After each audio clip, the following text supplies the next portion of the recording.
Hello fierce, welcome to you all in my YouTube channel Dharma education. आज के इस lecture में हम करेंगे कुछ इंपॉर्टेंट क्वेश्चंस। सो स्टार्ट करते हैं। True and false. First question है 1 gram atom of nitrogen represent 14 gram of nitrogen. 1 gram atom nitrogen के अंदर 14 ग्राम एटम नाइट्रोजन होते हैं, तो ये है ट्रू। यहाँ पे एक एटम की बात हो रही है तो उसका वेट कितना होता है 14 ग्राम। Now next question है according to Avogadro's law, volume is not related to number of moles. Avogadro's law के अकॉर्डिंग हमारा जो वॉल्यूम है वो नंबर ऑफ मोल से रिलेट नहीं करता, तो ये फॉल्स हो जाएगा। एवोगैड्रोस लॉ के अकॉर्डिंग हमारा वॉल्यूम जो है वो नंबर ऑफ मोल से रिलेट करता है। एवोगैड्रो लॉ क्या कहता है, अगर हमारे पास 2 कंटेनर हैं, ठीक है, ये हमारे पास 2 कंटेनर हैं, इसके अंदर हमने 2 अलग अलग गैसेस भरी, इसके अंदर हमने ए गैस भरी, उसके अंदर हमने बी गैस भरी, ठीक है। दोनों का वॉल्यूम हमने सेम, दोनों के टेम्परेचर को हमने सेम रखा T, दोनों का प्रेशर हमने सेम लिया P, इसका जो वॉल्यूम है वो भी सेम है। मान लीजिए ये 100 ml है, ये भी हमारे पास 100 ml है। एवोगैड्रो लॉ कहता है कि सेम टेम्परेचर पे, सेम प्रेशर पे और सेम वॉल्यूम अगर है दोनों गैसेस का, तो उनके अंदर जो नंबर ऑफ मॉलिक्यूल्स होंगे वो भी क्या होंगे, सेम होंगे। अगर इसके अंदर x मॉलिक्यूल्स हैं तो इसके अंदर भी क्या होंगे, x मॉलिक्यूल्स ही होंगे। और इसी का यूज़ हम कहाँ करते हैं, अगर हम इसका आइडियल गैस के लिए यूज़ करते हैं तो आइडियल गैस हमारी क्या है, PV = nRT।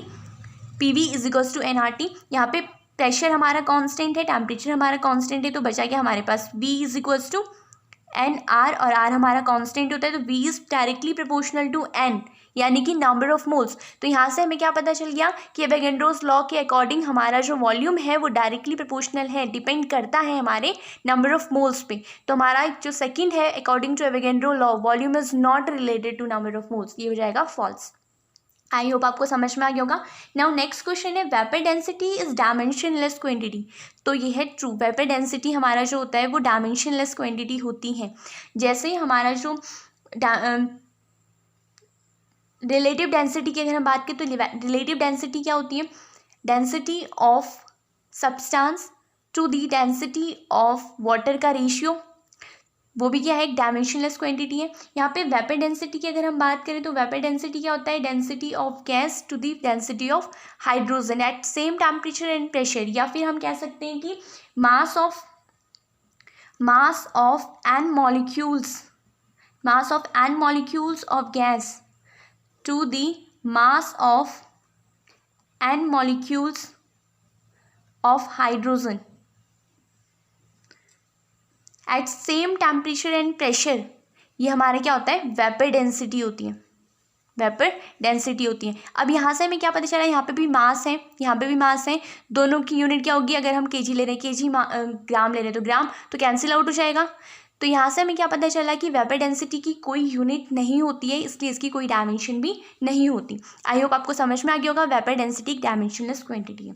नाउ नेक्स्ट है question number 4 1 mole of SO2 gas weight 64 gram. 1 mole SO2 gas का जो वेट होता है वो 64 ग्राम होता है, ये ट्रू है। कैसे है, अगर हम SO2 की बात करें तो सल्फर का वेट होता है वो कितना होता है 32, प्लस हमारा जो ऑक्सीजन है उसका वेट कितना हो जाएगा 16। यहाँ पे 2 मॉलिक्यूल है ऑक्सीजन के, 2 एटम्स हैं ऑक्सीजन के, यहाँ पे 2 एटम है ऑक्सीजन के, तो 16 + 16 कितना हो जाएगा हमारा 32 + 32 कितना हो गया 64 ग्राम।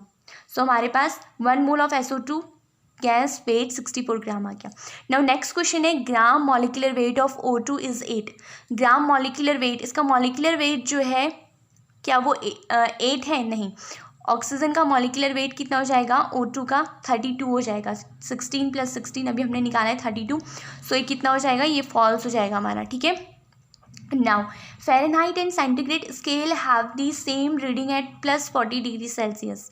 ये कह रहा है कि हमारा जो फ़ारेनहाइट स्केल होती है और हमारी जो सेंटीग्रेड स्केल होती है उसकी जो सेम रीडिंग होती है वो +40 डिग्री सेल्सियस पे होती है। ये गलत है, क्योंकि हमारा जो फ़ारेनहाइट स्केल होती है, हमारी जो सेंटीग्रेड स्केल होती है उसका जो रीडिंग होती है, सेम रीडिंग जो होती है वो -40 डिग्री सेल्सियस पे होती है। कितने पे होती है, -40 डिग्री सेल्सियस पे होती है, ना कि +40 डिग्री सेल्सियस पे। ये -40 डिग्री सेल्सियस हमारा कैसे आया, आइए उसको निकालते हैं।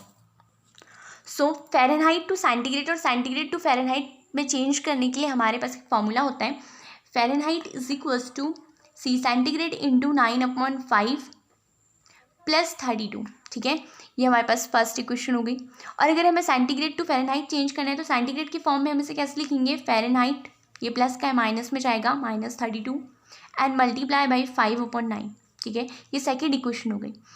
नाउ अब हम क्या करते हैं, अब हम Fahrenheit is equals to centigrade कर देते हैं, क्योंकि हमें यही तो निकालना है कि फ़ारेनहाइट और सेंटीग्रेड पे हमारा टेम्परेचर इक्वल होना चाहिए। तो दोनों को हमने इक्वल कर दिया और एक की वैल्यू यानी कि फ़ारेनहाइट की जगह पे या तो सेंटीग्रेड पुट कर देते हैं या सेंटीग्रेड की जगह पे फ़ारेनहाइट पुट कर देते हैं। तो हमने क्या किया, पहले हम यहाँ पे सेंटीग्रेड पुट कर रहे हैं।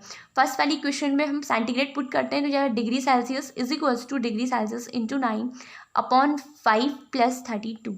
तो यहाँ से क्या हो जाएगा, degree Celsius is equals to 5 centigrade, sorry multiply में तो 9C यानी कि हो जाएगा 9 सेंटीग्रेड अपॉन 5 + 32। और यहाँ से ये 5 यहाँ चले जाएगा, पहले हम एलसीएम ले लेते हैं। तो यहाँ हो जाएगा 9 degree Celsius plus 5 × 2 = 10 carry 1 3 2 sorry 5 3 × 15 160 upon 5 बचा यहाँ पे, 5 यहाँ मल्टीप्लाई में जाएगा, 5 डिग्री सेल्सियस हो गया। नाउ ये जो 9 है ये यहाँ पे माइनस में जाएगा, तो 5 degree Celsius minus 9 degree Celsius is equals to 160। So यहाँ पे कितना हो जाएगा, -4 degree Celsius is equals to 160 and centigrade हमारे यहीं पे रहेगा और 160 अपॉन माइनस का 4 4 × 16 एंड 0 बचा, कितना हो जाएगा हमारे को, कितना मिल गया हमको, -40। तो हमारे पास कितना बचा, -40। नाउ अब हम क्या करते हैं, अब हम यहाँ पे सेंटीग्रेड की जगह पे फ़ारेनहाइट पुट करते हैं। तो हमारे पास कितना हो जाएगा, Fahrenheit is equals to Fahrenheit multiply by 9/5 + 32। So Fahrenheit is equals to 9 Fahrenheit upon 5 + 32। Same हम इसको मल्टीप्लाई करेंगे तो कितना हो जाएगा, 9 फ़ारेनहाइट प्लस 160 अपॉन 5 मल्टीप्लाई होगा तो कितना हो जाएगा, 5 Fahrenheit is equals to 9 Fahrenheit plus 160।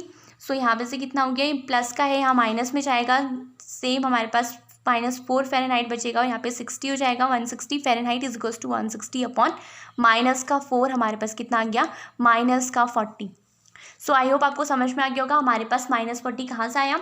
Now next question हमारे पास है, the basic concept of material balance is based on conservation of मास। जो बेसिक कंसेप्ट है मटेरियल बैलेंस का वो कंजर्वेशन ऑफ मास पे बेस्ड है। यस, ये ट्रू है।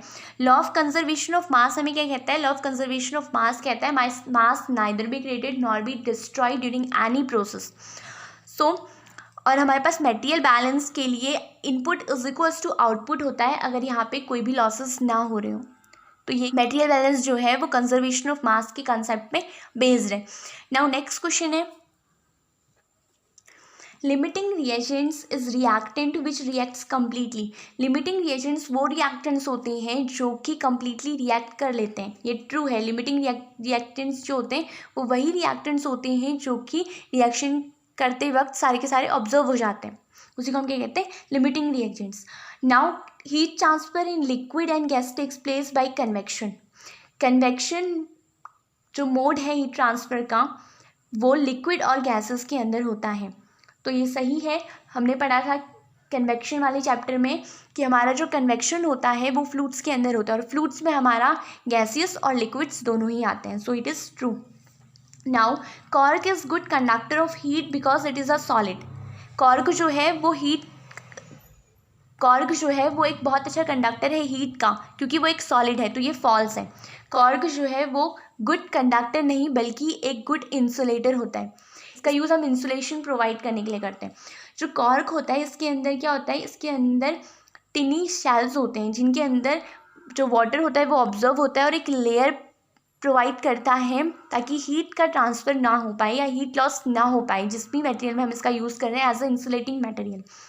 आई होप आपको समझ में आ गया होगा कॉर्क क्या होता है और इसका यूज़ कहाँ पे किया जाता है और ये कहाँ से मिलता है। हमारे जो ट्रीज़ होती हैं इनका जो कवर होता है वो कॉर्क होता है और ये उन ट्रीज़ को एक प्रोटेक्शन प्रोवाइड करने के लिए प्रोटेक्शन प्रोवाइड करता है। Okay. Now chain conveyor is used for pasty materials. तो सबसे पहले तो कन्वेयर्स क्या होते हैं? कन्वेयर्स वो इक्विपमेंट्स होते हैं जिनका यूज़ हम मटेरियल्स को एक प्लेस से दूसरी प्लेस में लेके जाने के लिए करते हैं, ठीक है। मैकेनिकल इक्विपमेंट्स होते हैं और इनका यूज़ हम अपनी डेली लाइफ में भी करते हैं और इंडस्ट्रीज़ में भी यूज़ होता है।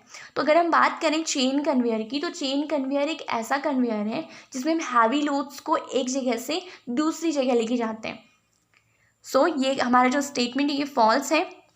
अगर हम बात करें पेस्टी मटेरियल्स की, तो पेस्टी मटेरियल हमें स्क्रू कन्वेयर के अंदर हम एक जगह से दूसरी जगह पेस्टी मटेरियल्स लेके जा सकते हैं और हमारे जो सॉलिड पार्टिकल्स होते हैं, छोटे छोटे सॉलिड पार्टिकल्स, उनका भी हम एक जगह से दूसरी जगह ट्रांसपोर्ट कर सकते हैं with the help of screw conveyor. I hope आपको समझ में आ गया होगा चेन कन्वेयर क्या होता है और इसका यूज़ कहाँ पे किया जाता है, और स्टेटमेंट फॉल्स है। नाउ नेक्स्ट क्वेश्चन है, distillation process is not use in petroleum refinery. Distillation process का यूज़ पेट्रोलियम रिफाइनरी के अंदर होता है, इसलिए जो स्टेटमेंट है ये फॉल्स है। और डिस्टिलेशन क्या होता है? ये एक ऐसी प्रोसेस होती है जिसमें हमारा जो मिक्सचर होता है उसके अंदर जो कंपोनेंट्स होते हैं वो on the basis of boiling point separate होते हैं। ओके, सो आई होप आपको ये क्वेश्चन समझ में आ गए होंगे। मिलते हैं नेक्स्ट वीडियो में, तब तक के लिए bye bye, take care and thank you.